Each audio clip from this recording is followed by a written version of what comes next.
course it is. Turn off the screensaver.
Guinea pigs. I've been doing that all night.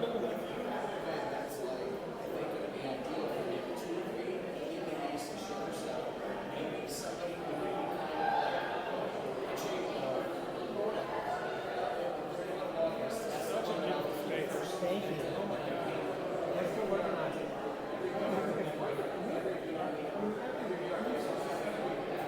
Verizon, their team did a great job getting this ready for us.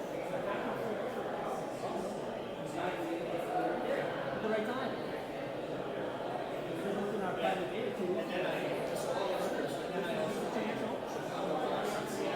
Would this be recording? Mike's got this on like a live stream. He was streaming it. So I don't know if we actually get it on there. I know he's checking on it. I hope that we can. Yeah. So.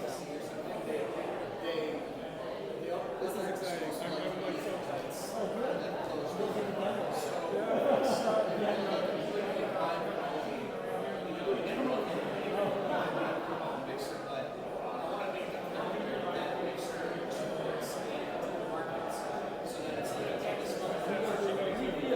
I will. Thank you.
Can everybody hear me now? Cool. All right, if you can hear me, can I get you to make some noise? All right, one more time. If you can hear me, can I get you to make some noise? Awesome. Well, just to introduce myself, my name is Amara, and we're so excited to have you here this evening. So I'm the Director of Programming and Partnerships for ALI, and we're very excited to be hosting this event tonight and collaborating with Verizon to bring you this amazing space. Who's had the chance to walk around and see some of the demos? Terrific. Sweet.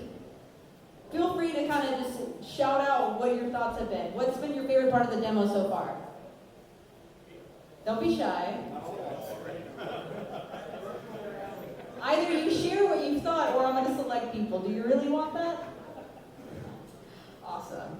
Well, we need you guys to get comfortable. This is going to be a great event. We have some amazing panelists lined up. But to quickly give you some backstory on the space that you're in, we are a brand new collaboration called ALI powered by Verizon, where we're bringing a dynamic, transformative workspace to the Cambridge community that really tackles the overall issue of how do we make the lives of entrepreneurs, of founders, and of creators not just easier, but better. And in doing that, by merging the culture and community that ALI has been cultivating over the past 5 years, and merging that with the technologies and resources and innovation that Verizon is on the forefront of. So this is going to be the first of many events like these where we host in this space that highlight the people who are really changing the game in terms of not just VR and AR, but in innovation and technology overall. So we're super excited to have you guys here tonight. We need you to be yourself. This is your home, away from home. So I'm going to ask you one more time. If you can hear me, make some noise. So before we kick things off, I want to hand things off to Mike Festa, who works with the Boston VRAR Association, and he can introduce our amazing panelists for the night. Mike? Thank you so much, and thank you guys all for coming out tonight. This is quite the packed space, and I am very honored to be hosting it and having you all here. The purpose of the evening is really just to highlight a lot of the great things going on in AR and VR that are outside the traditional kind of like gaming entertainment space. Of course, we still have some of that great content as well. But I brought together, this great group of panelists to basically bring in a diverse set of backgrounds and opinions and areas of interest in different verticals that we think are going to really be impacted by this technology. And so let me come around this way. start over here on my left with Matt Cooney, who is at Nickerson. They are doing a lot of interesting innovation in the real estate space. So think virtual tours and tourism. We have Danny Klein, who's from Verizon. Thank you, Danny, for helping us with the space and all the innovation and the work that you do. Sarah Downey is here from Accomplice, so if you need some money, check with her. They're having to write checks for really cool technologies. We got Mike Campbell here from PTC. They are doing some amazing work, and they're one of the first, I think, companies that really embraced AR as a platform. And I think the way they're combining it with IoT is really interesting and powerful for business. Neil Gupta, who runs the BostonAR community, and you guys probably all know Neil, but he's one of our proud members in the community. And lastly, we have a new addition for the panel. John Warner couldn't be here today. He ran off to Mexico. But we have Albert Juan, yes, joining us today. He is a physician and also looking at how to use medical or AR/VR in medical, right? Is that good? All right. And I also want to thank some of our sponsors. One of them is SLP. Arpin, if you wouldn't mind saying a few words. SLP is the Startup Leadership Program. It's a group that I was involved with or joined 2 years ago. And Arpin's just going to give a quick word. And thank you guys for helping sponsor the event. I also work with Mike on a daily basis. I run product at Wayfair. So startup leadership. Quick show of hands, how many of you are entrepreneurs? Very good. And how many of you are planning to be an entrepreneur? There'll be more hands, but hopefully after you hear from what panelists have to say, there'll be more hands that will raise. So essentially, Startup Leadership Program is a 6 months long part-time boot camp program. You meet once a week in the evening and essentially go through the classes that's meant to teach you different fundamentals, different concepts of evolution of a startup. It's really nominal. We take no equity. Come find me if you have any questions. The application deadline for the program is in 2 weeks, and it's a great program. Mike and Dad did it recently, and thanks, Mike. All right, thank you.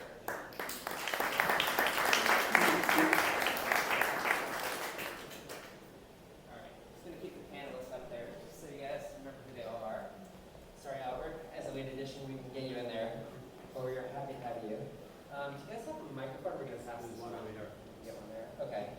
Excellent. Keep it in the middle and pass it back and forth. All right, so just to kick things off, I'm going to start with something that is a little bit general, but I want to know what gets you most excited about AR or VR that isn't out today. So what's a new application or opportunity that you've thought about or maybe seen some previews of, but you can't actually use it today? Want to start us off, Sarah? Get the mic. Hi, can you guys hear me? Okay. I'm really excited about how AR can help us have better real-world interactions.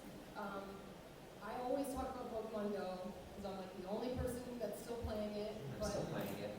Legendaries came out last week. It's a big deal. But it's barely AR, yet it showed some of the possibility and some of the excitement that can come from that technology. It's made over $1 billion, and if anyone's played it, it's led to some really interesting real-world interactions. Like the latest thing, you need to go and meet up with at least 16 people to take these monsters down in real life in these places. And I've met people who are now friends. I've had a lot of great authentic interactions in the real world because of this kind of dumb AR experience. And so I think that goes to show that AR overlays, things like speakeasies for affinity groups, things like heads-up displays that show kind of what your mood is or your status or your interests can be icebreakers in the real world. So I'm really interested and excited for this social layer to really flourish.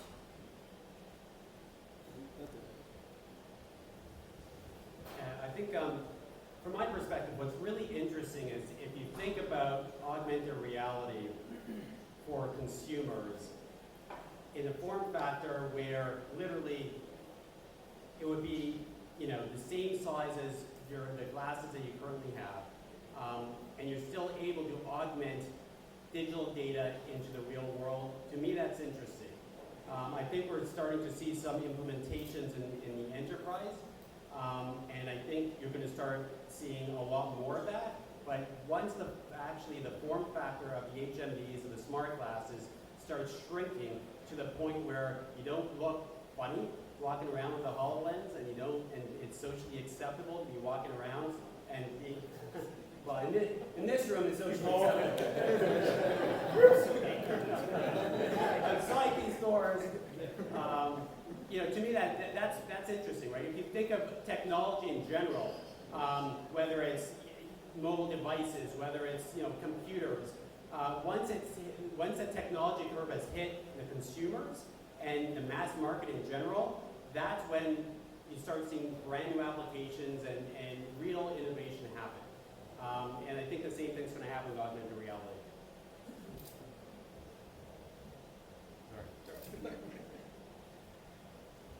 I came to Nickerson from Downey Education Services. So for me, I think a massive frontier is the education space. We were talking at Downey about what it would be like to go into a product on product level. For example, a storage unit where you could shrink yourself to node level. But I'm thinking a little bit more broadly. For those of you who saw the Ready Player One trailer, for example, you know the role education as a thing played in that book, just as a utility. That was really the kind of tipping point that drew a massive audience in line or into the virtual world.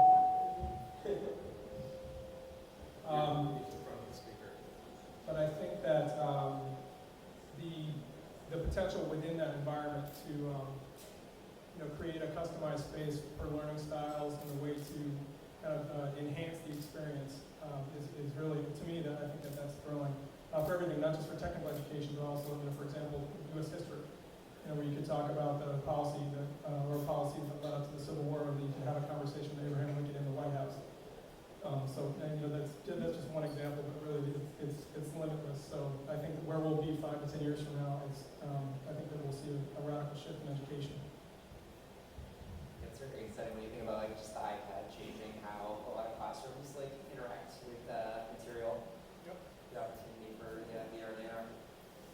Yeah, so I spend a lot of time in the industrial settings and in enterprise settings, and when I think about what's most exciting, it's that we are just beginning. We're really just starting. The wearables point, the broader adoption point, but the potential that this technology has as a new medium of communication is what's most exciting to me. We all know how to make mobile apps. We know how to make desktop apps. We know how to make web apps. And the reality is we have no idea how to use the power of augmented reality to communicate in a new way. And we collectively are about to figure that out. And from a 10,000-foot level, that's what's most exciting to me. It's exciting in business use cases. It's exciting in consumer use cases. And that transformative nature of what we're all working on, that's the key for me. So I think it's a great question of where is this VR, AR, MR, XR going in the future, and what's exciting about that?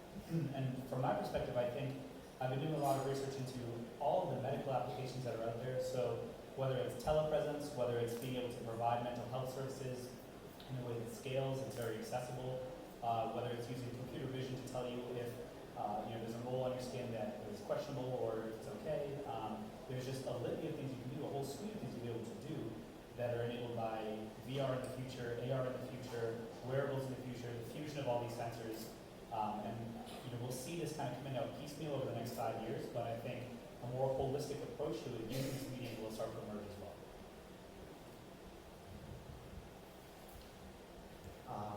As a physician, I come across a lot of different display technologies in my practice, and it clearly has an impact on my practice and how I interact with my patients. During my pediatric residency, in my primary care clinic, sometimes it's pretty often. Oftentimes, families come in and wait for me, and when I went into the room, the mom, the dad, the sibling, and the baby are all on some form of iPad or some phone. And once in a while, I have to confiscate all of that. And with AR and VR, now starting to really impact other industries. And I always feel like healthcare always lags in terms of technology, but I'm trying to figure out what this could mean to clinicians and patients and everyone. And one of the big interests I have is what is this technology doing to our brain? You know, because I'm also an anesthesiologist, and general anesthetics have really impacted surgery. But we still don't quite understand what general anesthetics do to the brain. People are still studying it. And I think there's great potential in this new technology, AR, VR, MR, that could really teach us a lot about how we develop, how our brain develops, and how we can utilize that to impact patients. Cool. All right, so the next question, I'm going to direct this to Mike to start with, because PTC's been doing a lot in the commercial space right now. But the question is, what is AR doing today that's commercially viable? What are some real use cases and examples that are, making a difference for companies right now? Yeah, sure. So, so for those of you that don't know PTC, we're a software company. We're based out of Needham. We've got a 30-year history in helping companies create generally discrete manufactured products, manufacture them, service them. So we think a lot about how people make and take care of stuff. And when you think about AR, there's a ton of application in that space. So, starting in the earliest stages, we see a lot of interest around virtual demonstrations, virtual showrooms. Take Caterpillar, for example. They make rental generators. And there's a family of 26 of these things that you can go rent. And to have 26 of them in my dealership takes up a lot of space, that's wasted inventory. So if I can walk into the room and I can see model 1, 2, 3, all the way up to 26 right there, interact with them at life size, see instructions on how to use them, that's a huge value, right? So virtual product demonstrations is a big use case, but really most of the value that we're seeing is in the bridging of physical and digital, is in augmenting something with digital information. Information about how to operate it, so I can get trained on, again, how to use the generator, how to use, whatever it is, how to service it, how to take it apart, how to fix it, combined with IoT data, how's it doing? Right now I've got to look at the machine, I've got to look at my tablet. What if I could just look at the machine and understand how it's performing, what it needs? There's tremendous value there. So those are the major categories. Anything to do with augmenting instructions, telling me how to interact with the world around me, whether it's how to get someplace or how to do something. Customer self-service is a big trend, right? If you are using one of my products and it breaks and I have to send a service technician out, you're not happy because you're waiting. I'm not happy because I'm rolling a truck out to take care of you.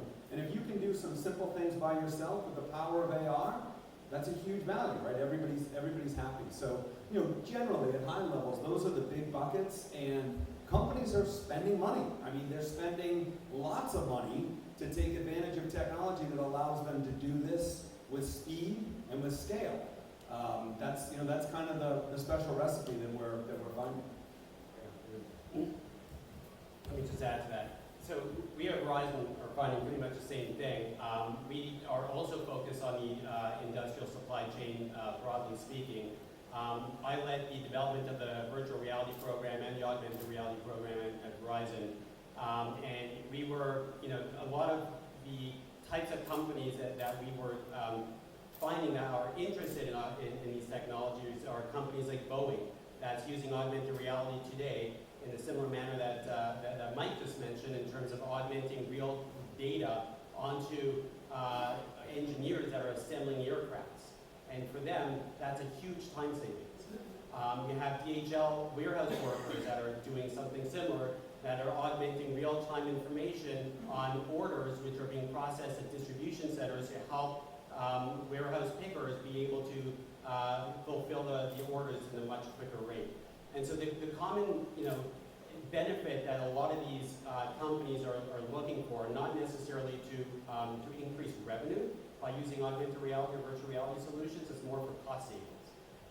In fact, we just completed a trial with a tier 1 utility company in the Mid-Atlantic. And it was a storm damage assessment case where they're basically looking to use augmented reality to help field workers assess the damage after a huge environmental storm, whether it's a hurricane, it could be a windstorm or ice or whatever the case may be.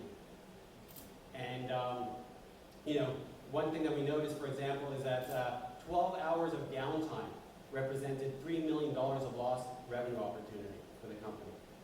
And if you look at Hurricane Matthew, they had 10,000 field assessors on the ground that represented over $225 million of costs just to be able to get their customers' power up and running completely.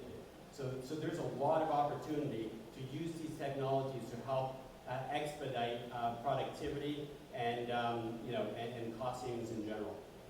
Yes, it sounds like there's a lot of opportunities with AR in the business space. Sarah, maybe you can speak up for VR. You've seen a lot of technology and demos. Do you think VR is going to be kind of like limited to gaming and entertainment, or are there some opportunities for business use case? I do think it will primarily be used for entertainment, but there are times when immersion is beneficial. Things like therapy, meditation, there are these health applications where being transported somewhere else is effective.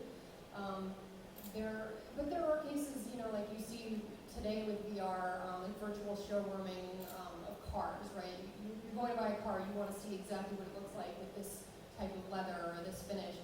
You could do that in AR and you could probably do it better in AR. So there are a lot of those kind of cases where you're like, well, it would actually be better in AR. But I do think for those full immersion kind of experiences like gaming or entertainment where you want to go somewhere else, VR always has an edge. But I do hope that we can technology will allow us to go seamlessly between the transparency of AR and VR. That would be the dream. Yeah. I agree. Couple months away from that. And you mentioned therapy for VR. I'm wondering, Albert, perhaps you can comment on what you think the opportunities and the risks are with both AR and VR as technologies. Again, you mentioned earlier that we don't really know what the impacts are going to be. Is it safe? Is it something people should be cautious of? How long is too much exposure? Yeah, I guess when it comes to kids, the same question with TV exposure is an ongoing discussion, and sometimes attention swings one way or the other way, keeps going back and forth. When it comes to AR, VR, I agree that there are certain indications in medicine and certain therapies and that would benefit from that full immersion. And eventually, though, I think you kind of have to also train those same patients in their real world as well. So that's where AR would be more useful. And it would be great if we do have hardware that can seamlessly kind of transition back and forth, full range of how much of the view through the headset is virtual versus reality. In terms of studies done in VR, there's in certain segments in healthcare, there are a couple institutions that's been studying this for some time. They use a much bigger apparatus and such, but I think now that the hardware is getting much more affordable for many other clinical sites to purchase and try, I think this would really take off. And many more studies will come. And I've been at my institute, I've been trying to convince physicians to look into this and try it and study it further. Yeah, it'll be interesting to see where the data takes us, but it sounds like at the moment it's safe enough that we shouldn't worry too much. But speaking of hardware, perhaps you can speak to the current state of AR right now. We've got handheld devices. Tango's been out for a little while. AR Kit was recently announced. How long do you think augmented reality experiences are going to be kind of confined to that rectangular screen before they start becoming these futuristic headsets that, HoloLens and Magic Leap are trying to get people excited about? Sure. So I think, the headsets that you mentioned, right, the HoloLens and Magic Leap, the more proper AR headsets as we think of them, so not the Snapchat glasses that, that can be its own debate about whether or not that's AR. These are really targeted for enterprise consumers and for enterprise applications where the bulkiness of the headset is far outweighed by the utility you get by using it and having that data and whatnot. So to your question of, when are we going to transition from phone-based AR experiences to a full-on HMD? I think there's a couple things there. Certainly there's the actual technology involved in the hardware and seeing where these companies go over time. There's rumors about Apple's going to make something. I don't think that'll happen anytime soon because they're usually following the crowd and then learning from everyone else's mistakes. So why would they take a complete opposite approach this time around with new technology? Google Glass has been having some work with the enterprise. Google also has a partnership with Luxottica that makes all the stylish sunglasses people have. So, from the form factor perspective, that'll start to happen. But I think what'll really drive it won't just be the availability of these headsets. You've got some of these, like the last BostonAR meetup where we showed one that people can use when they're riding their bikes, things like that. I think it'll be more of a push, or consumers asking for these when there's an application they really want that requires a hands-free setup. So right now, those who need something hands-free are in the enterprise. That's why they ask for that, and that's why they get it. So, maybe it'll be glasses that when I'm running in Boston, I can identify certain landmarks and I can play it like it's a video game or something like that. That I can't do by just holding my phone in front of me. So personally, I've yet to find an AR experience as a consumer that I really wished was on a headset. Outside of maybe there's the robot raid game on HoloLens where you're shooting robots as they come out. That's kind of cool, right? But outside of that, I think there's no need for consumers to have hands-free AR right yet. They're still exploring it. Yeah, that makes sense. And there's still from working with this stuff, a lot of power requirements and machine vision hurdles that I think need to get answered before the form factor is acceptable for use. Right. And to your specific question about hardware, you're seeing companies look at should they make specific chips for processing, for AI, for machine learning. How are different chipsets coming out to enable the next generation of all this hardware that we're talking about? Yeah. So I want to get Matt back in here in our conversation and kind of bring it back around to VR. It seems like in the space where you're looking for, a new property and maybe you don't want to take the time to visit a lot of spaces, a VR tour or something, that's available today. What do you think the success with that is? And is it something that the real estate industry is embracing? Do you see that as a trend that's increasing or something that's kind of a passing fad? No, I definitely, right now, if you have video as a component of a way to promote or position your space, we're definitely seeing, and this is just video, this is just straight two-dimensional video, a success factor between 3 or 4 times in terms of, for example, booking a tour. So, and as far as what we can design, a web-based virtual tour is extremely effective. I mean, what we're seeing is there's a dramatic retention rate in terms of how long people will stay on a self-paced tour, as opposed to a video tour that's been pre-recorded. So for us, how we're thinking right now is it's not too difficult to create a web-based VR experience. So we're really looking at how we can create experiences within that. Like how can we activate a virtual tour and have the space kind of speak to the participant. How can we layer information within that? Or how can we trigger experiences within that to keep them within that environment even further? So there is, I think, a common level of interaction that exists right now, but the fun challenge from our perspective is how we can advise our clients to develop that and take that really to the quote-unquote next level. Excellent. So I'm going to open this question up to the whole panel, so feel free to raise your hand if you want to jump in on it. But when you think about development tools and resources, how is it for, some of you guys are providing tools at PTC, others are, trying to find third-party companies to help them. How easy is it to develop an AR and or VR experience today? Is it something that can be done in-house, should be done in-house, or is it better to work with a startup or a company that has expertise specifically in this field? Go ahead, continue. I'll just go quickly. What we're like. Yeah.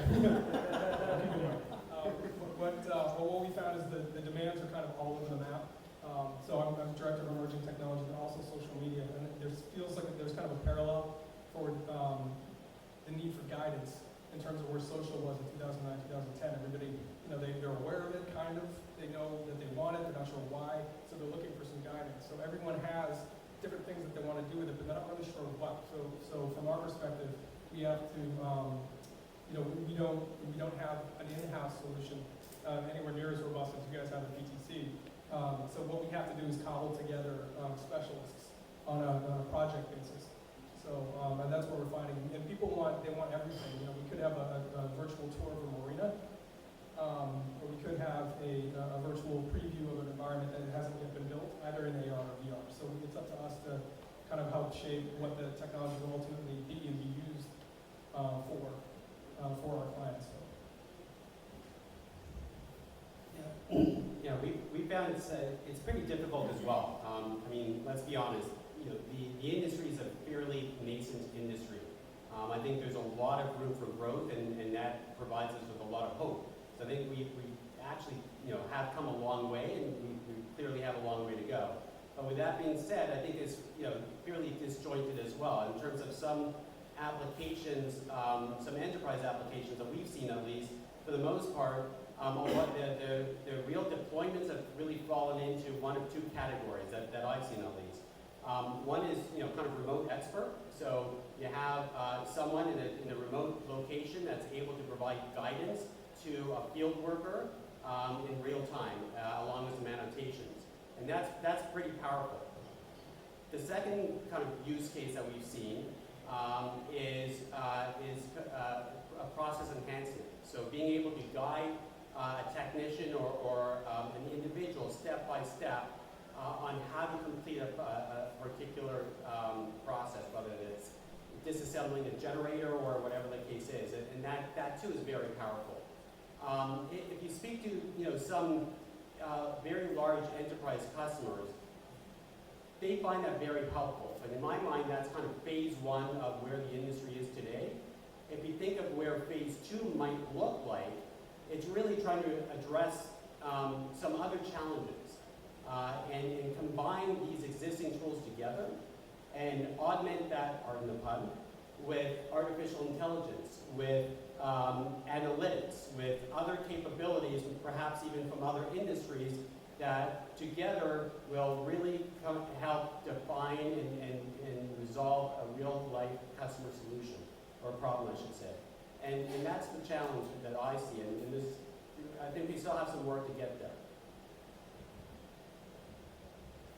So the two use cases that you just mentioned for enterprise, there's actually there's a company based in Canada called Scope AR that has two products that do exactly those two things, because it is, one helps you create instructional content that will tell people how to put something together or fix it or operate it. The other is real-time augmented assist. So, show the expert the panel that you need to fix, and then that person can annotate in real time, and you can get that going. They have a very cool video too. They do. And they're just a small group in Canada. So, but I think to the point of how hard is it to make these experiences, there's different tiers, right? So if you're a developer, it's fairly easy to get started with something like Unity. Unity and Unreal are the two biggest platforms we're creating here. ARKit is newer, but still technical. And so one of the things that I've seen from the investment side is this trend towards user-generated content in VR, like making VR in VR or making AR in AR without the need for a technical background. So there are a bunch of companies coming out that are trying to enable people who are just designers or not even designers to be able to make this stuff. And on a sort of much reduced level, that's kind of what Snapchat and Facebook are trying to do, allowing people to make lenses and things like that. So there is this movement to make it easier. Yeah, it seems like a parallel to, the early days of the internet before the web kind of took hold. And, maybe there's a question for you, Mike, and the answer might be PTC's platform, but the general question is there going to be a universal tool, analogous to the World Wide Web, where developers are all coding against the same basic infrastructure, and there are rules in place that you don't have to worry about. Right now, I think as Sarah mentioned, it's lower level. It's using Unity, it's using ARKit, are we going to get to a point where there's this kind of one platform you develop for and that's it? Yeah, so if there is, it's a long way away. To Danny's point, we're in very early days here. There's a lot of fragmentation. There's a lot of experimentation, but there's a clear interest in using this medium of communication. And depending on what it is you're trying to do, there's a range of different tools, right? I mean, there's, go roll your own, right? There's use Unity and get a computer vision SDK and build a purpose-built app. But if we recognize that this is a new way to communicate and we need to figure out how to do it, spending lots of money, taking lots of time, and failing slowly is not the way we're going to progress. So what we're trying to do is we're trying to provide tools that afford people simplicity, afford people speed, allow them to try things and iterate and figure things out. Now, if you want highly polished, if you want a purpose-built brand loyalty experience for consumers, maybe that's not the right approach. Maybe you want to hire somebody, maybe you want to spend the money on development. But I do think that there's a spectrum of needs and there's a spectrum of technology approaches, and there's a ton of stuff out there. So, will it eventually converge? Most things do, but you still end up with a lot of different options, even in a very mature market. I think we're a long way from that. I think there's a lot to be figured out, and frankly, that's part of the reason that I'm here. There's a bunch of PTC people here. There's too much to be done. There's too much to figure out for anybody to say, no, I've got it all figured out. You just wait there, and we'll tell you about it. It's not that kind of market at all, in my opinion. Yeah. Who here has built a website?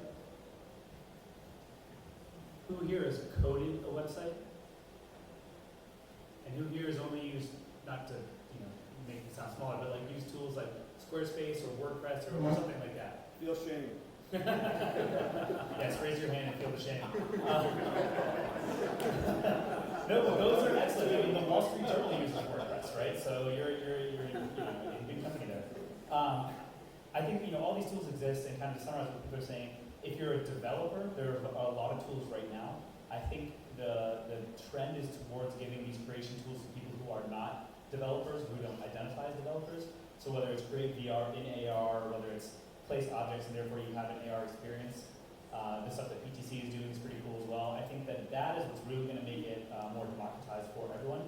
And those tool sets are not quite there yet, but I will say, don't assume that those won't allow you to create a super robust experience. The same way that while WordPress began pretty simply, it now has almost like an infinite amount of capability because of the way they develop an open platform for it. So just because a tool is simple does not mean there's not a lot you can do with it. In healthcare, we're so siloed that I don't think we can develop anything on our own. We'll have to really rely on the smarter and greater engineers in industry. And also the academic institutions, the academic medical institutions don't tend to understand what it means to get a good engineer to work for them. That's something I struggle when I go to my chairmen and ask, hey, can we kind of fund this project? I don't really understand the scale that I'm talking about. But, I don't want to speak as a panel, but I'm pretty sure you're the smartest guy on it. So just saying. I do have a final question for the panel that I'm not going to ask yet because I want to open it up to the audience first. We're going to start demos maybe a little later because we started the panel late. So right now it's 7:20. So we'll do this for another probably 15, maybe 20 minutes. But I wanted to open it up to the audience so that we get a chance to answer your questions before we wrap things up and then go on to demos.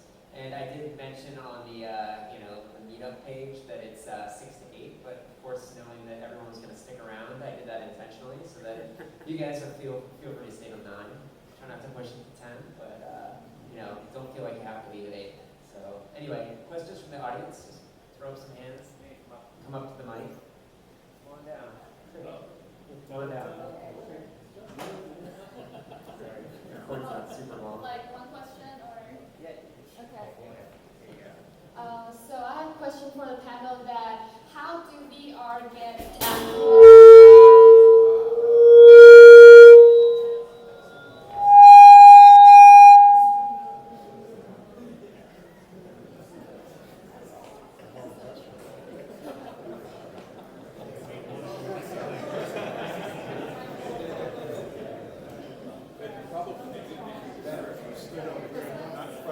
Just keeping you awake.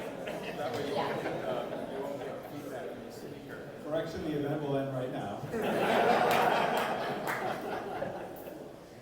Okay, so I have this question because I am also doing related work to VR and AR, and I want to know how do people get access, like what approach have people done to how people get access to VR headsets and specific HoloLens that people have no access to initially, because you need to make it you need to let the public have access to it to actually get in touch with the content in VR.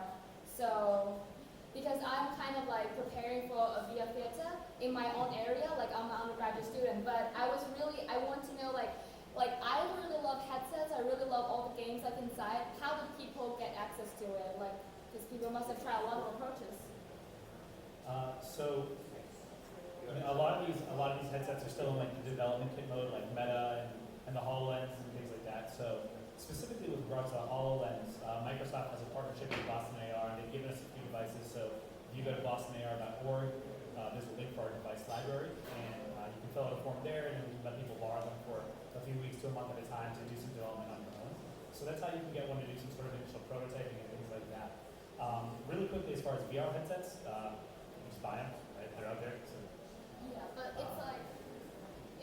it's only right now, only enthusiasts and developers are buying it, but the general public don't really know what it is. They go to VR theater and only experience it for one time or something.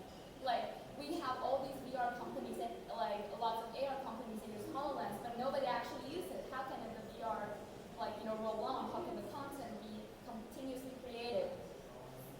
so how can you get more people exposed to the medium? Yes.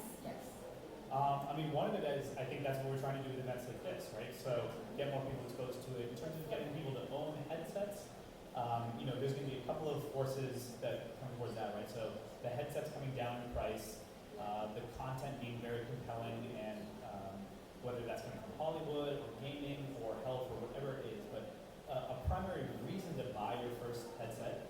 And then you're also going to see, as the sort of refresh rate of everyone's home computers or laptops or whatever it is, as those capabilities increase to the point of being able to support VR, so you don't have to buy a specialized machine or specialized hardware for you're not sure what exact kind of experience. Once those three things start to settle a little bit, that's when I think you'll see much more consumer adoption to your question of when you'll get a lot more eyeballs on your experiences. So just a comment from, not so much from the hardware side, but from access to the technology to create these experiences. PTC actually offers a free trial of an AR authoring environment. It's a codeless environment. You can go to our website at thingworks.com and you can download everything you need to create AR experiences. You can create them for phones and tablets. You can actually create them for the HoloLens as well. Now you need a HoloLens. Maybe you can borrow one of Neil's, but you need a HoloLens to experience it on. But as far as sort of making the technology accessible, making it more approachable, allowing you to kind of get started, play with it, see what happens, we'd love you to give our stuff a try. Just one more comment. And just to elaborate a little bit on what Neil just mentioned, part of the challenge is to try to create awareness in the mass population and educate folks what is augmented reality. I think to some degree, games like Pokemon Go do a good job, because before Pokemon Go, a lot of people never even heard of AR. And all of a sudden they at least understand the concept of what AR is because of Pokemon Go. And I think, and the same thing if you think of other industries, like voice over IP. No one ever heard of voice over IP until a small company called Vonage came on the scene. And they were the ones that brought voice over IP, to the mainstream, even though the enterprises were trying to deploy voice over IP for years prior to that. But it took a company like Vonage to really educate consumers on what it is. So it's a process, and you have the early adopters that will start grabbing and playing around with Pokemon Go. But as Neil said, I think environments like this and meetups like this, certainly help as well. Any other audience questions? Yeah. Okay. Craig runs our Boston VR chapter. So I think you kind of hit the nail on the head when you said that it's not every one company knows what it is or knows the direction of the industry. And I think you'll get corporations who are looking, how can I get this in my company, or who else is doing something that's close to what I'm doing, or I can partner with them. And you have startups on the other end who are looking for how I get past this starvation period of waiting for this market to take off. And I think a lot of people think that startups just kind of grow out of nowhere in the middle of the night, and we just get the next Facebook. But I think what we know here is that it really takes corporate partnerships to get a company off the ground. So what are corporations looking for in a startup to make a partnership with them? And also the opposite is what are startups looking for in a corporation to partner with them? I'll start off and then softball for you. So it's a good question. I mean, we're looking for Verizon is looking for a variety of different things, right? I mean, generally we are looking for really smart, talented individuals that have lots of energy. And one of our objectives is really to stimulate the innovation ecosystem and partner with startups in general, and quite frankly, teach us things. I mean, we sometimes are victim of our own success, and we have tunnel vision, and we need folks like yourself to really help us understand the landscape of what's happening out there. So just educate us on the market, educate us on the particular upcoming and emerging technologies which you're working on. And things that we could work on together, things that might be strategic to our roadmaps and our areas of expertise, and quite frankly, even just using our distribution channels, things like that. But absolutely, we're one of the reasons why we partnered with Alley for this particular space is exactly to try to stimulate the innovation ecosystem, partner with startups, get exposure to you folks, and quite frankly. Begin having a much deeper engagement. So that's at least what we're thinking. I think from my perspective, if you can answer one question, we should talk. And the question is, with what shall we augment reality? The answer is content, right? And the problem with augmented reality, it's not the headsets. The headsets they're not good, but they're going to get there. I mean, we all know they're going to get there. Think back to your cell phone 15 years ago, right? I mean, they're going to get there, but the content, I think, is the big challenge. And it's not just authoring a cool experience, it's all of the pipeline that predates that experience. How do you get the information? How do you contextualize the information? How do you optimize the information? How do you deliver the right information to the right person at the right time? I mean, those are the challenges that if I didn't do what I did at PTC, those are the things that I would be thinking about if I were a startup. Do we have any more audience questions? Take one more question, or come on down. Who wants to? Mike, just if I can Yeah. piggyback on that real quick. To Mike's Oh, point, sorry. we'll have startups will come to us all the time because if you think if you ever toured a space through a web-based experience or through a hand or headed mounted display, you think of Matterport. Anybody can do that. So the value for us is how we can differentiate that experience. So startups will come to us with the technology within a web-based tour, for example, that nobody else has thought of. How can we? What is it that we do within a web-based tour or a virtualized space that nobody else has seen yet? And that's something that a developer, an architect, an engineer, that's a product that they will put a premium value on. So if you put it within that context for us, whether it's an AR application or whether it's something within a virtual environment, by all means, I'll give you my card afterwards. Thanks. Yeah, great. All right, I want to take one or two more audience questions. Just come on down to the front to the mic if you want to talk. You stand close to Mike, please. So my question is that within the academic research setting, we use virtual reality, we use augmented reality to explore questions. And then people come up with hypotheses, answers, data. I want to ask how much, that means that academia takes a lot from the virtual reality and augmented reality.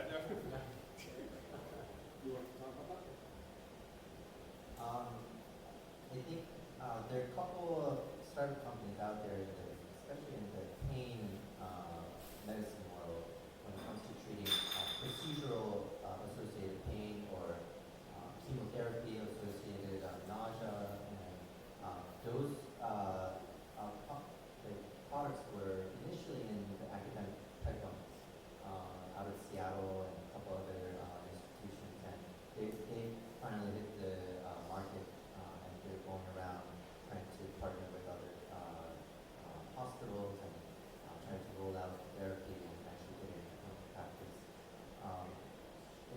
In the medical world, it's a little bit of a long pipeline because there's a lot more regulatory barriers, and the research sometimes just takes a longer time than other industry. But I think it's promising to see that these companies have come out of academic institutions, and I strongly believe that academic institutions have to continue their research efforts in this field. And with all the things that I'm interested in too, I'm trying to get clinical studies going and basic science type studies going to really understand what part of the brain is lighting up when someone's having a certain visual stimulus through these devices. I would just add that that we do a lot of work with universities, with MIT. There's a lot of AR research going on in Vienna at the universities there and in Zurich, and we're always hiring, kind of hiring PhDs that have a solution to a problem. So I think that there's a good transfer of academia into the technology that we can all benefit from. I think it's an important part of the process. And I'd add that we have a fair number of founders in our portfolio that have come from academia, and so there's a lot of really good things that are coming out of that. Like often there's extremely strong tech, and the problem is finding the extremely strong business side. So often you kind of have to match the business person with the academic person. So, and often the best founding teams have that mix of the technical and the business side. There are sometimes problems with intellectual property, making sure that you're spinning out the tech in a way that is beneficial to the university and to the founders and to the investors. There's a company, for example, called Neurable that's doing brain-computer interface for VR. So in human language, they let you control shit with your mind in VR. And they're starting with video games. They're actually demoing at SIGGRAPH right now, and Upload VR just did an article about it. It's really cool stuff. The CEO there was a PhD at the University of Michigan and ended up moving here to Boston because he received funding here. So it definitely happens all the time, and it's a great source for some of the most innovative ideas that we see. And prior to Nerdable, there was BrainGate out of Brown that was kind of pioneering that technology. So maybe there is technology out there in academia that could be developed within VR. So maybe it's a question of also finding partnerships, finding the right talent to take that technology within the virtual realm. Great. All right, we have like one more burning audience question. Come on down.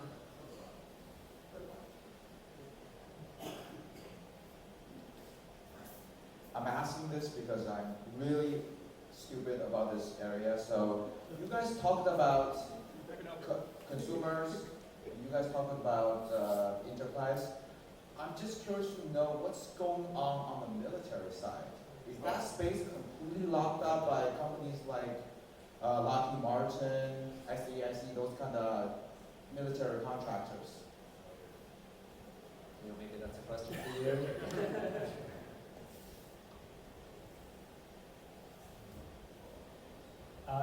So it's a good question, right? So we talked about enterprise customers and consumer customers. So in general, you can think of the military more like an enterprise customer than a consumer customer, just because of what drives their adoption of technology, what drives their use cases, things like that, how they measure ROI. Pretty much all of the simulation technology and all of the advanced technology that we have nowadays comes out of the military, comes out of DARPA, and then comes to consumers.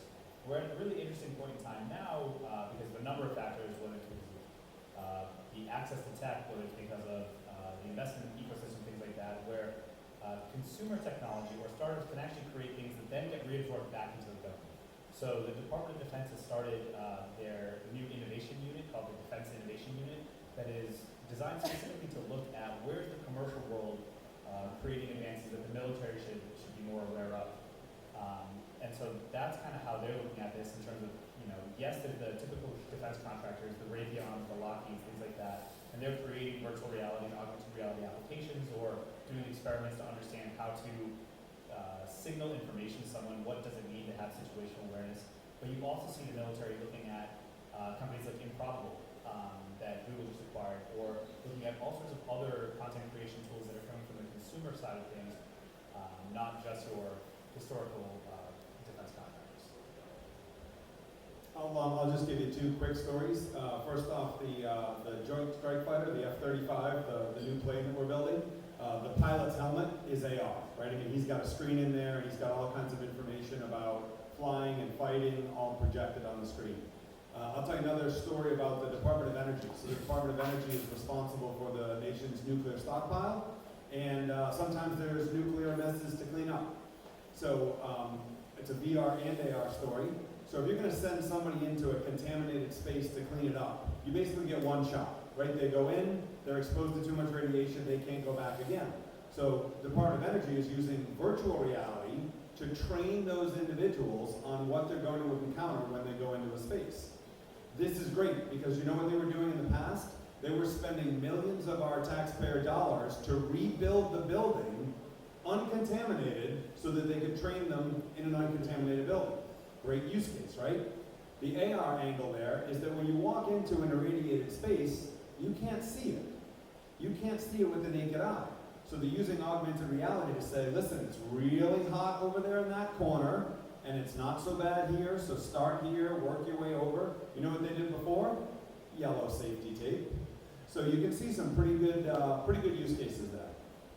Yeah, okay, so I think that's a good segue into our final question, and that is, what keeps you up at night? Is it a nuclear disaster, or specifically to AR and VR? Is it, I'll leave it open. What keeps you up at night?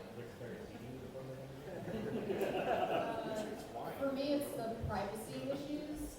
If we're going to be living more and more of our lives in places like virtual worlds and in augmented situations, the amount of data that we are leaving about ourselves and the sort of the intimacy and the level of data trail that we're leaving is like nothing any of us have ever seen before. Like on the internet, it's kind of, there's proxies are used for where you're scrolling, where you're clicking, but imagine where your motion is tracked, your facial emotions, your eye tracking. When you think about things like brain-computer interface, it gets really scary. Companies like Facebook really want to own the metaverse, are making a big play there. And for me, I want to live in a world in which VR and AR are freeing and allow us to be whoever we want to be and do whatever we want to do. I think it could be an amazing thing for free expression, but not if it's 1984 in there. And a lot of companies and a lot of governments that will pay a lot of money to know exactly what you're doing, and I think it could go either way. So. Now that's what's keeping me up at night.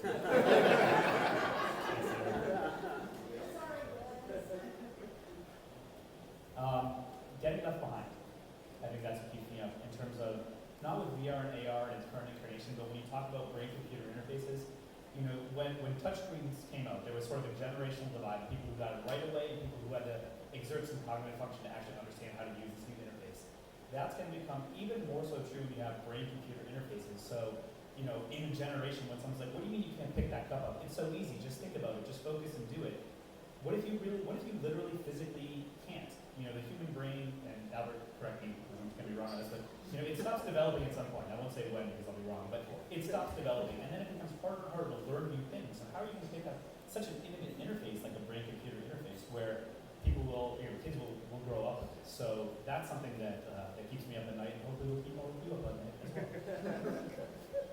I would just say as a platform provider, moving quickly enough. The world is moving pretty quickly. There's all kinds of innovations and new technology that's coming, and it's my job to stay on the leading edge and to provide the best tools that I can, and I worry about that a lot.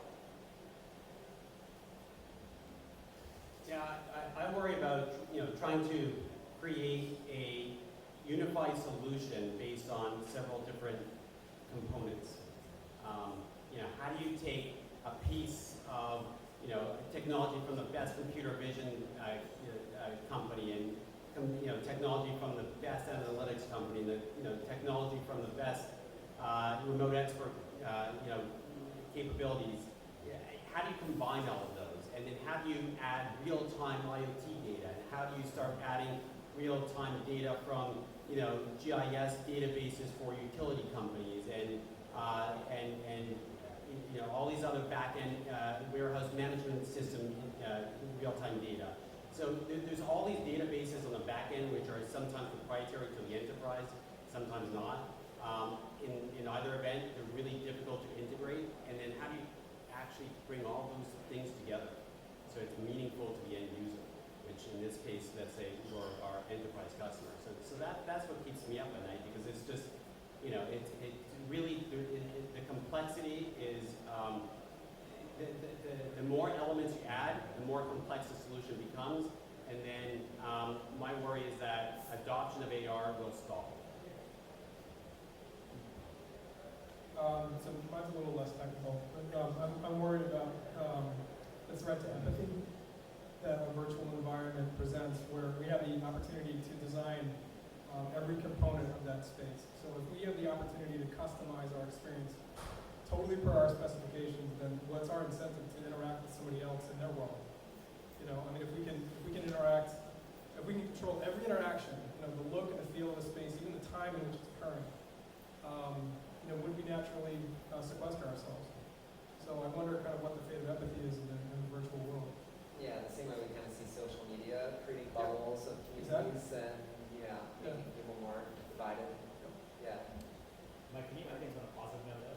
Yes. Why'd you get up this morning and go to work? All right, then, that won't be the final. We'll do a real final question. I know we opened up things with what are you excited about, in the future, kind of in a general term. But I want to know what you're working on today that excites you. Again, that kind of motivation of what gets you up every day, and what are you excited about that you're working on directly, or you're close to.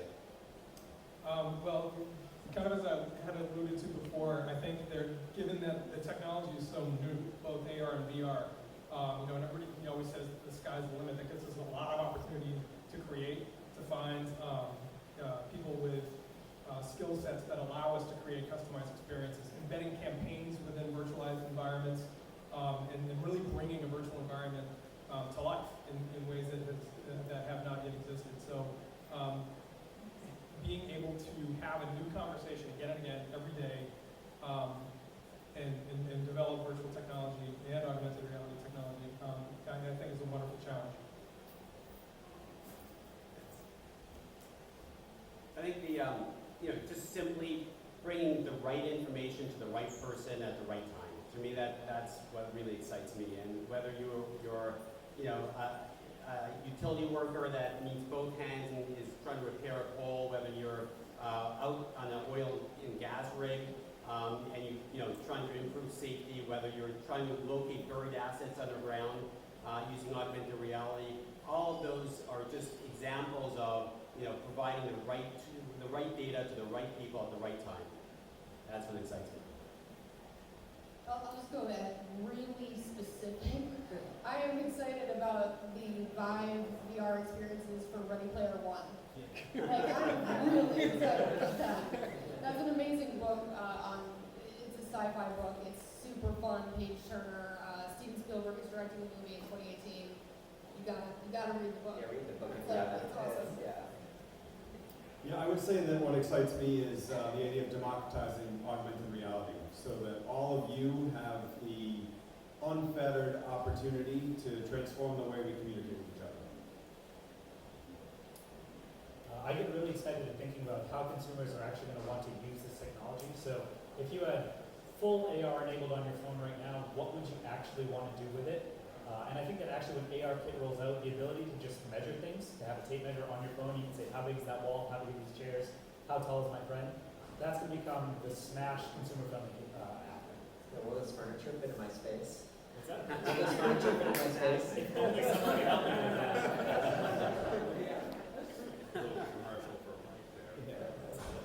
In the medical world, I'm excited to see how AR and VR will change the way I learn about my patients and how I interact with them and provide the right treatment and therapy. And also trying to find new treatment modalities through AR and VR that was not possible before for certain disease groups that have no good medications, no good surgeries to make the disease better. All right, excellent. Well, I think we're going to conclude the panel here. Let's give a round of applause for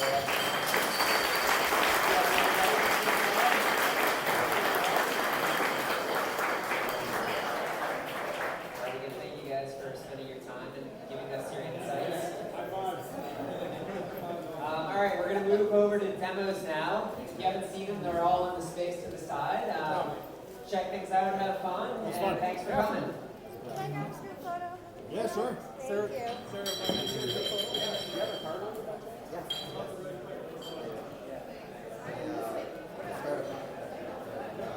But I think you were right. I mean, it wasn't about CGI and fight sequences and all that. It was so much different. Yeah, I see. Where would you like us? Yeah. I only get it right. I don't think you're weird. I mean, I've heard that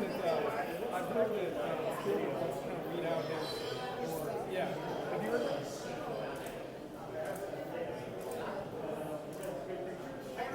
Thank you very much, sir.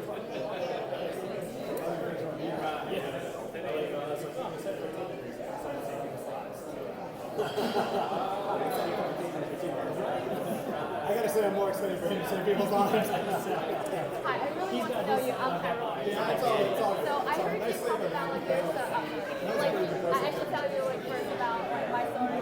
So I'm one of my students, and currently I don't know Yeah, that's right. How are you?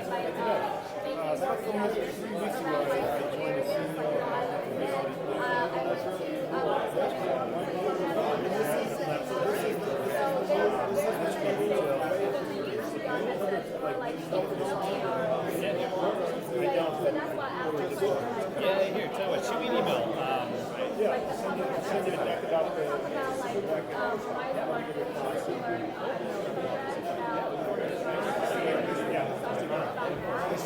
Thank you very much.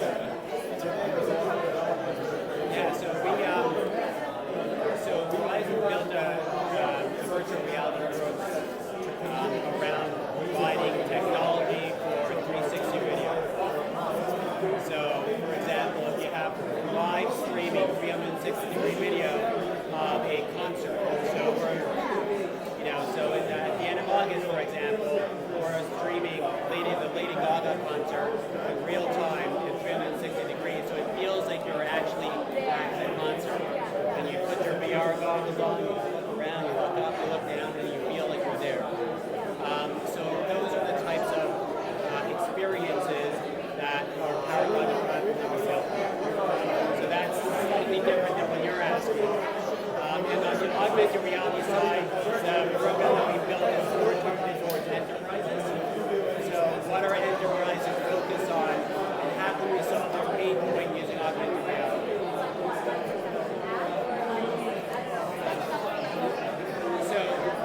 So for example, storm damage assessment was one of the use cases I mentioned, right? So think about after Hurricane Matthew. There's a massive amount of devastation on the ground, and the utility companies typically send out field assessors with a clipboard and a piece of pen, and you just write down what you see. Now all of a sudden you can use augmented reality, combine it with their geographical information system database, and you have all the information from all the assets that they are in real time populated in their field of view. So they look around and they see a red line. You say, there should be a 60-foot pole there. There's not. The pole is over there because it's a hurricane that moved it over. So then you can go use a camera to scan a barcode. The barcode will tell them exactly where that asset should be placed. And then they can build a file for the repair team to come in and repair the team knows exactly the materials they need to order, where the damage is done, and things like that. activity associated with the mean repair time is dramatically increased. So it's a huge cost savings benefit.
We have a whole VR team. We actually have a similar facility in New York with a VR lab where there's a Wi set up there. There's actually 5G connectivity there as well.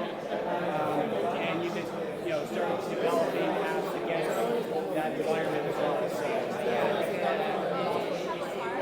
I don't. Let me leave you my email. Yeah, no, I love you talk more about it.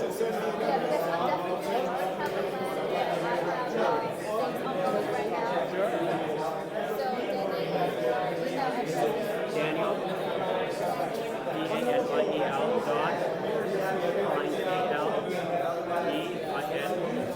at Verizon.com.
Pin doesn't work, but Daniel, Klein at Verizon.com. Okay, got better success. How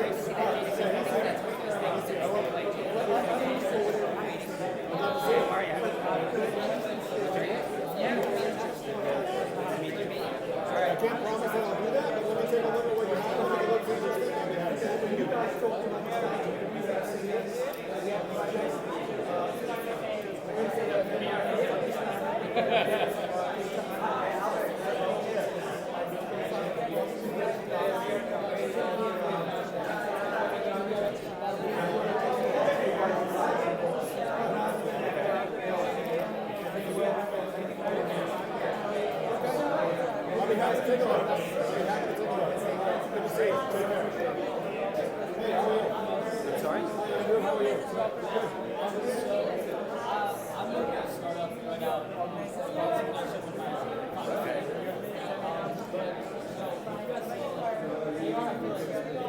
Yeah, that would be great. I mean, the space is also open.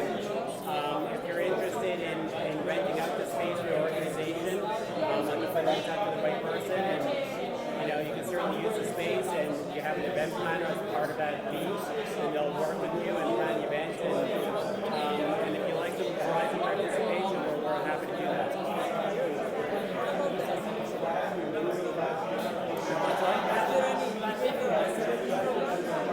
Like an incubator program?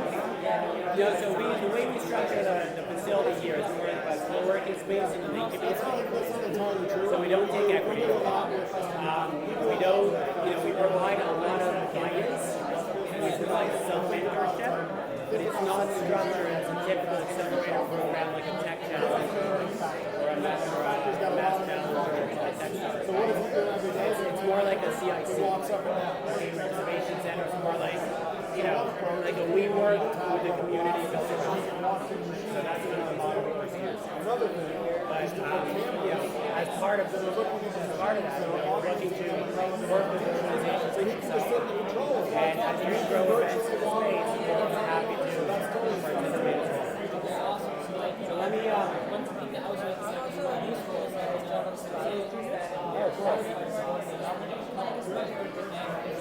You're providing what services? Okay.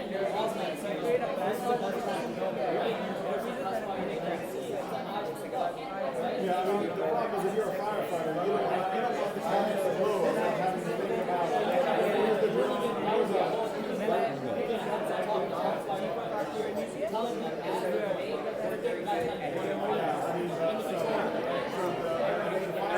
That's very cool. don't go this way, go that way.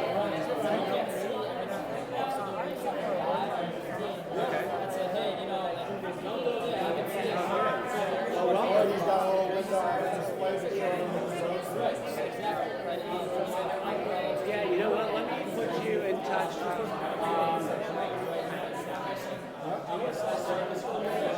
When you're wearing goggles and you're seeing the drones.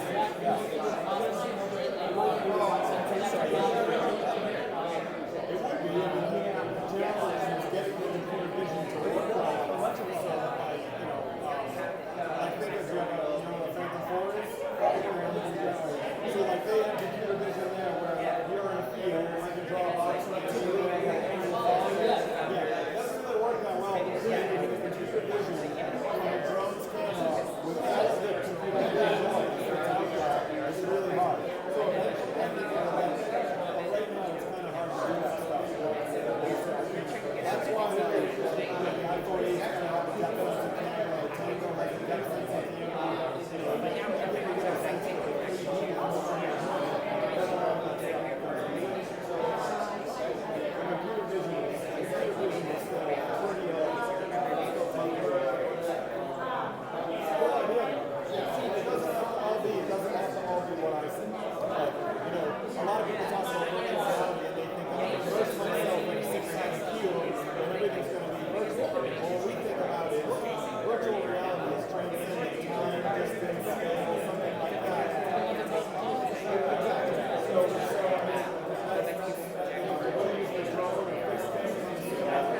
the new housing. It's the same system. I don't have, no, I'm using a phone. Like, I'm using the Lenovo mobile app. So I'm able to do that, and we have the cave, so I've been trying to create cave content. Okay. And it works great. Like, I don't know what your guys' workflow. Yeah, I was just a reseller. Yeah, I'm not the guy with the 20-pound brain. that's insane. Like, I looked at the work. I was like, oh, like probably 2 or 3 things, and it was just like every application I could have thought of. Yeah. Just compatible. All right. Hey. But yeah, so I was looking at instructions top product. I was seeing if there's Top. So do you think if you someone that I'd be able to get like a demo of the tablet? Oh yeah. They're based in South Boston, so yeah. I'm sure Tom's on his phone. Best person to contact. Just the sales at Top Product. Yeah. But they it's just very small team. Yeah. But, their software is very powerful. And the whole capture the world thing is very. So you're a reseller? We haven't sold it strong, because the new stuff is coming out. The AR kits coming out. I've been using it, but I'm not scanning with it. I'm just using it for one model. Right, yeah. At least Apple. Yeah, no, I think you'll get the precision with the dot product. I don't think people really realize the difference. Unless you actually like see the dot product. Right. Yeah, no, it's pretty amazing. It was incredible. When you see it, it's like I've been using like those April tags too. Yeah, then you can just mail 3D. But do you have a card? Because if anything, we'll just buy it off you. Yeah, sure. Yeah, well, no, I'm still a reseller for dot product. In fact, here's Probably make a purchase. If they make a purchase, then you can purchase. let me just look at it. Yeah. Yeah, what are you thinking? I work for Okay, Suffolk. Oh, okay. Okay. and he was Okay. Can you email me? I'm interested in the construction project. There's a lot more advancement in being able to Oh, yeah. What's your name? Brian. Yeah. Like the construction machine, like us guys, we're doing things like people that want to go custom stuff by hand, and they use a lab, or make it by hand. Like, let me get my slide rule. That's not how people are just doing stuff anymore. They're like, no, it'll be fine. It's like, well, maybe we should just see what we actually do. Like, why don't we do that? If you understand tech and you understand like how quickly it changes, you start understanding that something's not the newest tech for that long.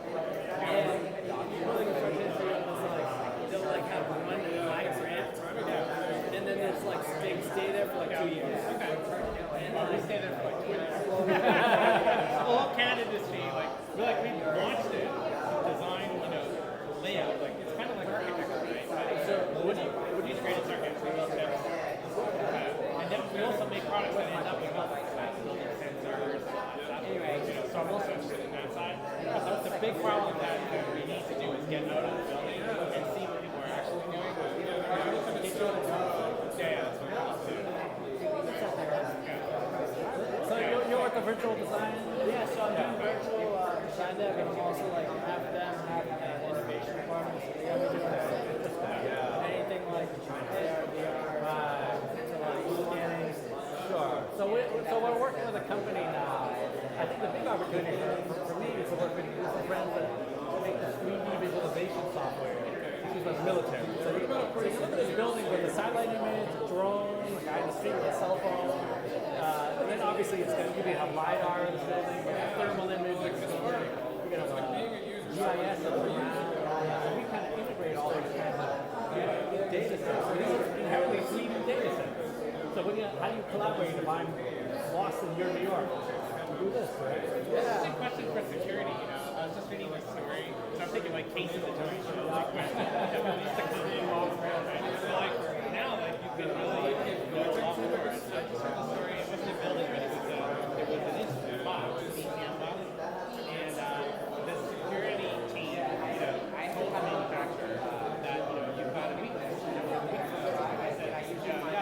have a team who analyzes. It's called a pickup truck. Yeah, we don't need your no, what they did, well, that obviously, that's one thing about the business. But these guys, what they did is they found, first of all, there was a software thing, right? But the problem is, in order to inject a customer-made software, you've got to get access. Now, in the past, I heard they would just so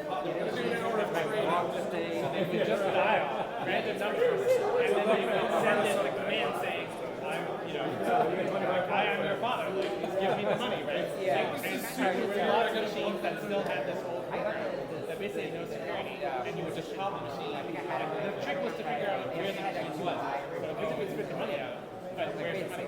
So, but that's not hard to do, right? So that was the last thing. But the one I heard just this week was the guys, found that there was a physical component, and there was a place that you could open the box, right?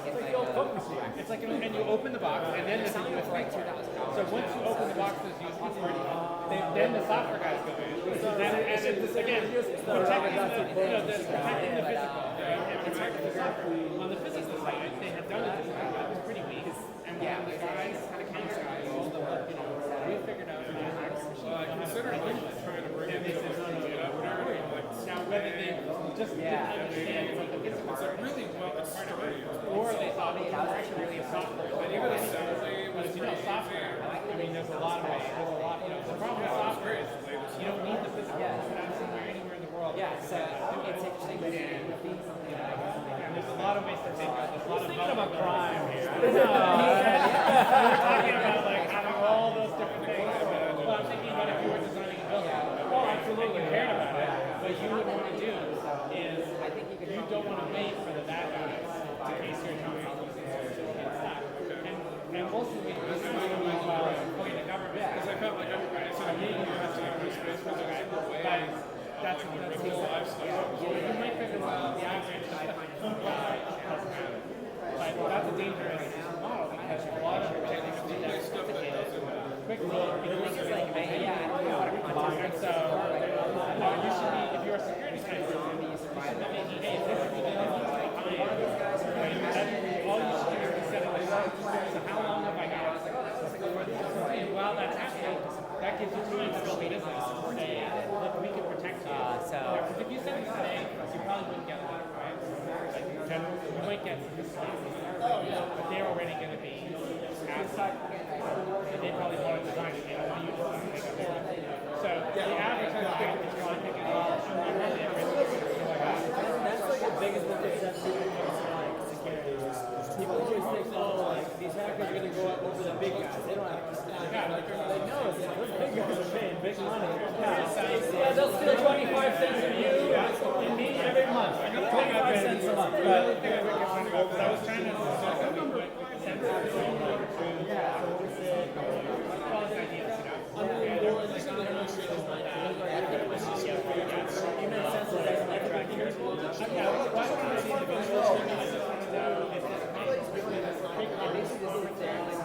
I would automate. We actually built more products. So we have technologies that will pass some pictures and it'll just give you back as 5 minutes.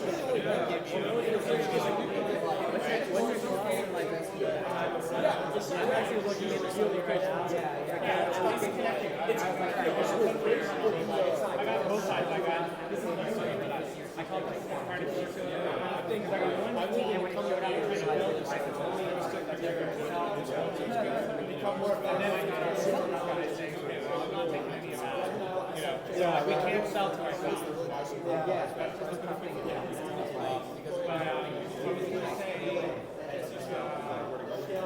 When I was thinking about all this, I was thinking, let's say I go I'm trying to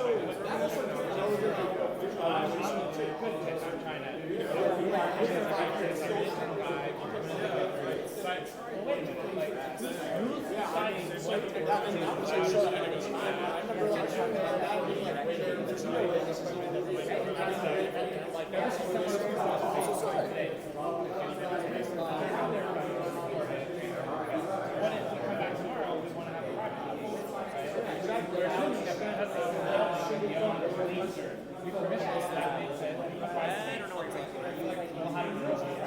right? And then again, there's all these fancy technologies like you could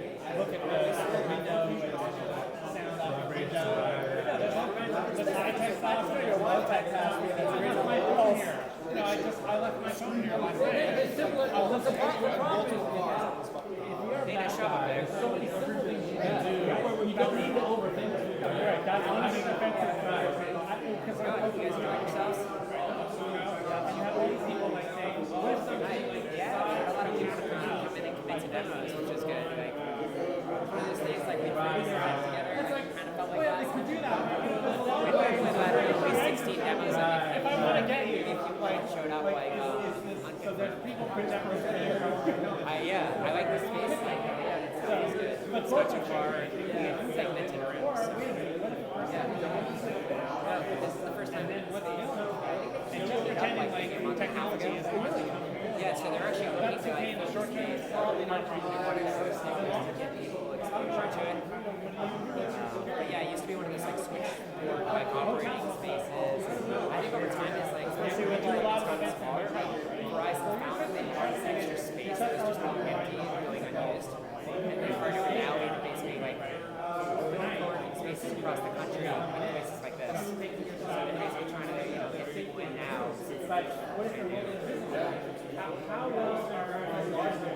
Yeah, I think so. Oh, this is good. Yeah. Did we get you guys signed up? Is we on board?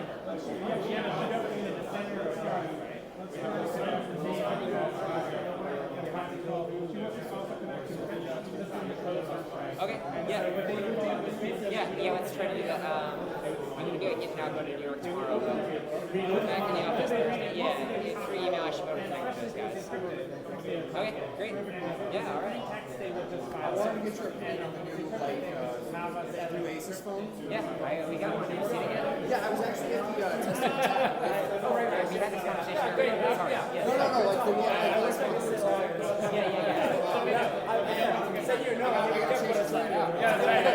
Well, the first thing I noticed is I was the first person who wanted to try it, but like it heated up really quick. It does. So for AR, like continuous use, like is an ideal. So for gaming, I feel like that can be kind of a challenge. Like in the wafer use case, consumers like just looking at something, see the fits, like kind of going through the math, like air mode, non-air mode. The full line supposed to work out like consistently for like the power of the battery life. So I have a lot of other AR apps though. Sure.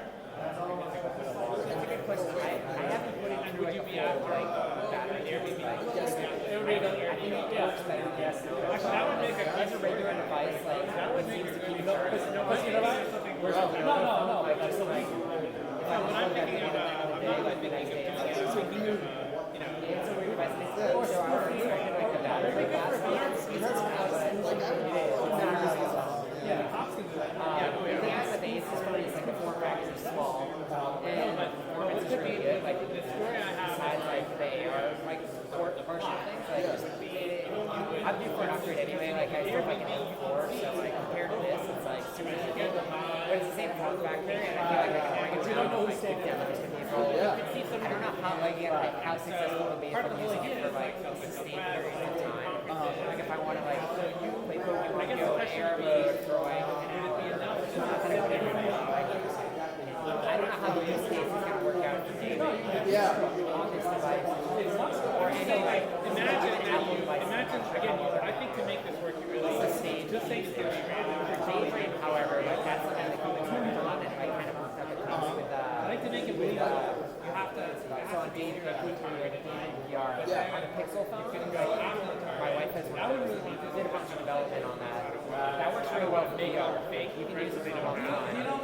And it has like I don't know, some thermal thing where it doesn't seem to heat. They just brought people in and they didn't really even runs like 80%. But they walk that down for VR specifically to say like, we're only going to give you this much power. They probably did. And that way it would have never like gets 30 minutes ever. It seems to run well. And you can do like a VR experience for, for at least an hour, maybe probably more. I'm just now you're thinking every day I think actually it's been my life has been a little bit quieter. But I would expect that I haven't added software is throttling it enough. I was adding things every day. I think I didn't have to add anything. There was already things being added. It's a VR plus No, but that's an interesting VR one. plus AR ready I don't think I was putting into that. Like what you're saying is I don't know if they're signing with any like VR like sets. So you can do I'm that. going to launch You it. put your cell phone into the They're officially selling it So on why don't they have a Thursday. little transmitter? And I think they're making announcements tomorrow. And economics is going to fall. So what I'm asking now is And like if they're giving away like assets, for example. For our point of view, they're really pushing Tango. I'm assuming they're also trying to push for VR, but I haven't heard about that. Like I know they're demoing some VR data, a Hot Wheels app, I think, and the Dinosaurs like app, and Verizon stores. So people going with the phone, they're basically traveling around. We're not in the That's awesome. You're in the way there. it's considered So people can big on those guys, and it's basically but I was very you have to be yeah, show up. we'll see how it goes, but yeah, we can do it off tomorrow.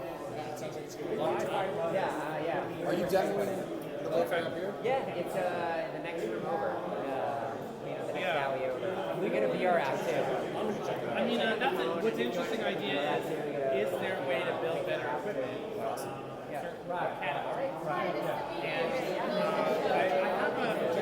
I have something in mind. Different purpose, but similar need in terms of taking conventional technology And are you in Boston? I'll tell you what I want is presentations. I don't know if I do actually. Okay, so it's like a VR gaming company. Okay. And I was like, doing this but I'm actually participating. You want to sit down somewhere? No, we'll do it. Get access to VR headsets that they don't have because like. Yeah, I hear you. It's like that chicken and egg problem where it's like developers, like, there's companies like Space, and they had to like shut their doors because they want enough funding to kind of wait for consumers. So how do you? And it's frustrating because it's like the technology for developing is here, but the audience isn't necessarily here yet. I don't even have a good answer to when that's going to happen. Like my prediction is that it's still a few years away. I think what's really going to start shifting, like the mindset, is devices that are standalone. So kind of how you mentioned, like where you don't need a computer to plug it into, or you don't need like I mean, I think what would be good would be I think we're going to see over the next couple of years more standalone headsets. So things that a consumer can just buy. They can buy an iPad, and it would be a dedicated VR device. I think it's interesting though because you need the content to sell the device. Yes, like you need the content. Exactly. So companies today, at Wayfair where I work, we're trying to embrace the technology and show what we think the future is. But at the same time, that's not our revenue model, and we're not making any money from it. It's more like publicity at this point. So we're able to take that risk a little bit more. But companies like I used to doing I temporarily ran out of money because why would it? Well, because why would anybody want to read books on smart glasses? That's just silly. They will. Right, and until then I make she didn't tell you that I wanted to make an announcement. Oh no. No, I know because we brought about the girl who was like the one working on it. Yeah. It took her aside and was like, so if it was me and both of us were like, we want to announce Play Labs. I know Mike, just tell him I want to make an announcement and he'll say, okay. And we were like looking at you. No, and it was just I knew that Harvard wanted to say something about SLP. Harvard's going to say something about SLP. Yeah, I knew that ahead of time. I didn't know that. That was the first thing. yeah, so that was the problem. That was something, sorry. So you were wanting to make an announcement at the end of the panel? Yeah, and I told her, like, When I started getting up, I was going to give her the VRARA Association, and I saw people starting to meet. I'm like, yeah, so that's what I figured. Sorry. Well, I mean, you probably can't announce it, I guess, I don't know, unless I'm trying to tweet about it. that might work. No, that would work. I mean, I don't use the Twitter, but other people do. You've heard about the Downey. Now we're going to change the office, so she's also in the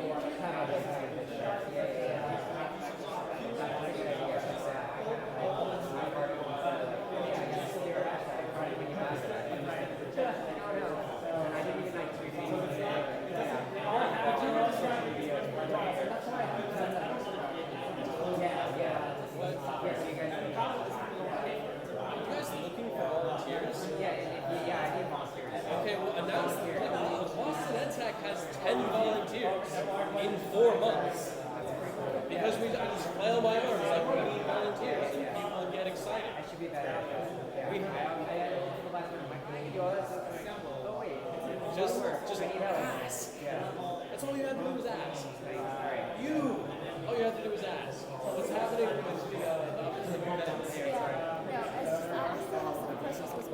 Oh, yeah. What do you guys like usually Boston, I sent Have you seen our something demo today? just because I can take you over that way, actually. I'm heading over right now, just text me your name because I lost all of my contacts and my phone crashed. And apparently the backup was corrupted too. I don't know. It like re-backed up. Nothing. It was just so I'm kind of going to people like text me your number. Fuck me. But I don't know. I usually just email people, so it's been. So Boston EdTech wants to do VR education. I was never able to actually get in contact with the guy who's doing the VR education event. I'm like, it's this month. I know that. I don't know. It's on Slack. So are you talking about offline? Yeah. Montanos or whatever? Yes. I think it's like that one was like super expensive. Yeah, It was like $300 to be able to get into it. Yeah, the VR voice one was super expensive. It's like $300. Yep. Just like, I'm gonna email it out to the group. I know people are gonna go. So it's in the newsletter we just sent out. August 10th. That's what I had to. Oh, no, it's 18th. No, 10th. I don't know. It isn't the 15th. That's all that matters. When did you send the newsletter for this one?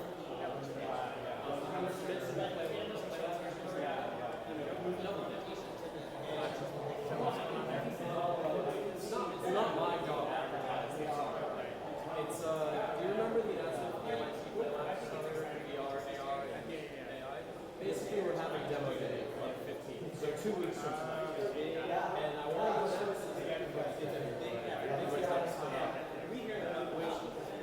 well, and that's why, you know, So like you really have to contact the person or the last minute stuff is like great. You know, enough stuff is getting bigger. It's harder and harder to accommodate. no, I know, and I think it's again, I'm a participant in the accelerator. I shouldn't have to worry about them doing marketing. But this is their first year. But yeah, so the very distribution. It's also being live streamed. Yep, it's from 6 to 8. It's actually the people on the end.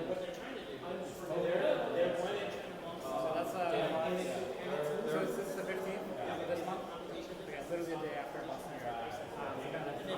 Oh yeah. Yes, you're in now there. Hey, tomorrow night. Great. Thank God. I'm kind of living day, one day at a time, right? Have you heard about the new, what I'm actually doing? I haven't really been talking about it. We are using the HoloLens to holographic stuff. It's the biggest Google, the biggest, all the biggest people in the world. The guy who basically runs the space. They're basically Ways to make part right here. Actually, the name's not on there. Interesting. oh, for the most part, no, yeah, I know who you're talking about. Technology, we want to get the business. Have you guys heard about Untitled Chapter? Untitled Chapter. It's a new environment, 3D environment people can come in. It's kind of like a Second Life kind of one of those kind of things. And it's all blockchain. So you can buy it. Who knows where it's going? It's so much. Yeah, a couple of weeks ago. I was just thinking about guys. I see everything, I got all these AR programs. I'm sure you get them all too, and it's like our mailboxes fill up with things. And one of them, I clicked on something, I went to the restaurant. Somebody did it on the thing, it's coming, it's not yet. where they've taken every tweet ever. And they've got an environment and they can represent them. And so you hit it, first you go into the menu thing, it's all the letters and all the names. Pick a subject matter. And then hashtag. And now you can go through the landscape and they grow up like trees. And each one has, it was like one of those things, I just kind of like glanced at this morning, doing a whole bunch of stuff and had to go make some breakfast and I had to get stuff and I have to leave for an hour by 3:30 to get there. And that's leaving my car with Quincy and taking the tea. Parking tickets, I got lucky the last one at Isotope. I think it's never going to happen again. So I go when I do it, and I look for all of these like this. Anyway, guys, and you too, guys. You guys do a great job here. Well, I just everyone people give you the numbers on there. Yeah, I don't know if this, but that's all I know. It's pretty high. He said the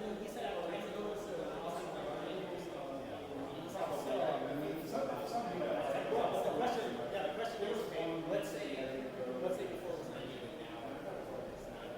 So that's 8% of Google's market. I didn't ask it. What was like 8% of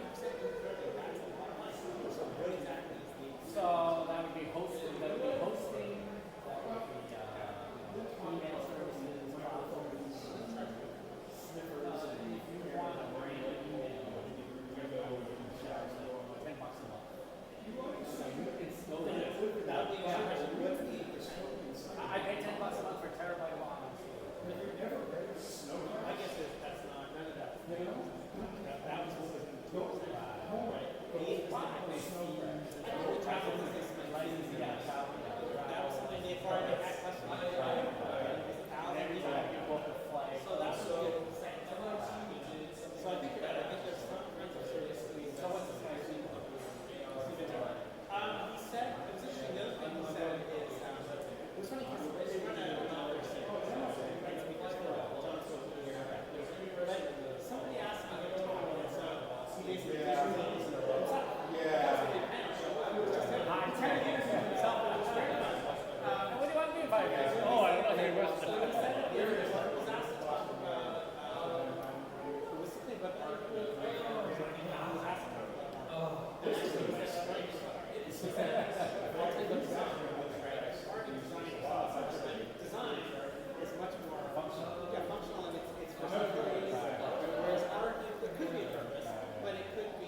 So much value.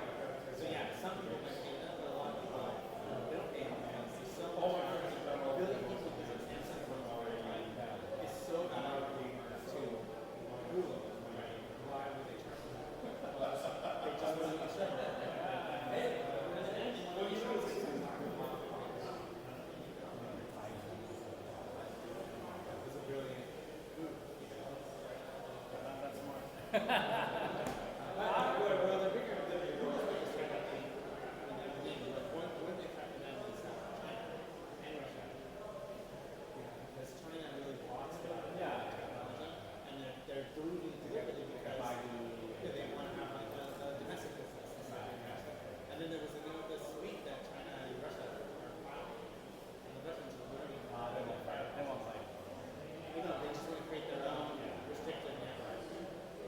I think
with the cartons. You know? Right. Yeah. I don't think it's all that successful right now. But, you know, but there's potential. I think if you're gonna make money in retail, it's like put malls on fire sale. Yeah.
But you like the quality? Yeah, I've been happy with the Yeah, that's great. quality of the thing. Let's see. I can connect back to, in fact, I have to turn it off, so I'll show you what it looks like. It's a nice place, huh? Yeah, I was Like impressed. brand new. My first time here was like Tuesday? No, Monday. Yeah, today's Tuesday. Yesterday. Yeah. I don't know. I basically just saw the space and I was like, okay, good, this is gonna work out perfectly. Nice to see it, dude. It's one of the- So Danny Klein, who was on the panel, Oh. hooked me up with the space, Oh, 'cause he's, good. you know, with Verizon, Oh, all right, that helps. and said like, hey, we're trying to, you know, get people to come to our space. I'm like, all right, that's good. Hey, that's I think it's too many things. so we're sort of breaking the news. Let's just put in that thing. Oh, it's on the same network with everybody else? No, it's on its own. So I just connected to this Oh, directly. Aura box thing. Oh, and it works for a web browser? You don't even need a... Yes, you control it Oh, from a that's web even browser. better. You don't even need That's software. too. Oh, cool.